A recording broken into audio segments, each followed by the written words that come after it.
میں چاہوں گا کہ ہمارے بچوں کو، ینگسٹرز کو یہ بتائیں کہ گلے کے لیے کیا احتیاطیں ہوتی ہیں. کیا ہر گلے کی مختلف احتیاطیں ہوتی ہیں؟ کسی کو کچھ نہیں چلتا یا کسی کو کچھ نہیں چلتا، یا ایسا ہے کہ وہ احتیاطیں الگ ہیں اور کچھ کامن احتیاطیں ہیں جو سب نے کرنی ہیں؟ اس بارے میں ذرا.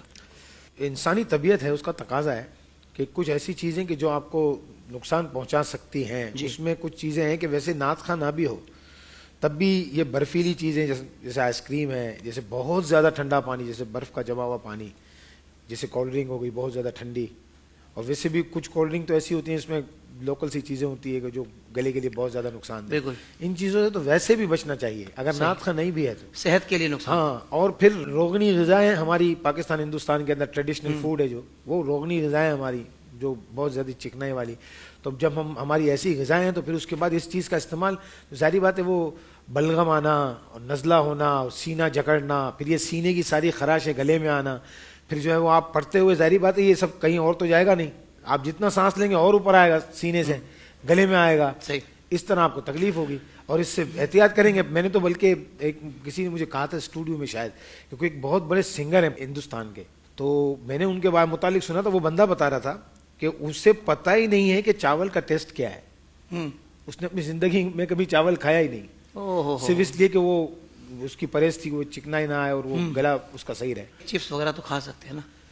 وہ آگے آپ کی مرضی ہے کہ جو ہے اس کو اگر بہت زیادہ چکنے، یعنی میونیز بھی ڈالا ہوئے ہیں، یہ بھی ڈالا ہے، وہ ڈالا ہوا ہے، تو صرف پیکنگ والے بھی آتے ہیں. چپس کا پوچھ رہے ہیں یا وہ سب سارے بشمول سارے وہ بھی، اور پیکنگ والے بھی جو آتے ہیں. پیکنگ والے تو اس میں تو اتنا نہیں ہے، کوئی ایسا مسئلہ نہیں ہے، لیکن اس میں زیادہ اسپائس ہی نہ ہوگا. مسالہ بھی گلے کو خراب کرتا ہے. گلے خراب کرتا ہے مسالہ، روغنی چیزیں اور یہ سب چیزیں. پھر اس کے بعد اس سے زیادہ نقصان یہ کہ جو برفیلی کولڈ ڈرنکس وغیرہ، اور پھر کھلے شربت جو گلی محلوں میں بالکل لوکل سی چیزیں، فارغ چیزیں ڈالی ہوئی ان لوگوں نے، تو پھر تو احتیاط بہتر. ویسے بہتر یہی ہے کہ ہیلدی فوڈس لیے جائیں، آپ کی صحت کے لیے بھی اچھے ہیں اور آواز کے لیے بھی اچھے ہیں.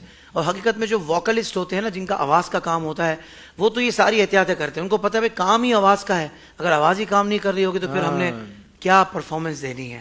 تو اس بات کا اہتمام کر لیں تو اچھا ہی ہے. دیکھیں آگے بڑھنا ہے تو آگے بھی بڑھنا ہے، ترقی بھی کرنی ہے، خوش الانی بھی چاہیے، اور پھر یہ چیزیں بھی نہیں چھوڑ سکتے، سارے مزے لینے. خطبہ ہمارے مقررین کتنی احتیاط کرتے ہیں ان چیزوں کی. کئی خطبہ کو میں جانتا ہوں، خطیب بڑے اچھے ہیں، وہ احتیاط کرتے ہیں اتنی روغنی غذائیں اور یہ سب چیزوں. واہ واہ واہ واہ. دیکھیں یہ ایک زندگی بھر کا ان کا تجربہ ہے جو انہوں نے ہم سے شیئر کیا ہے.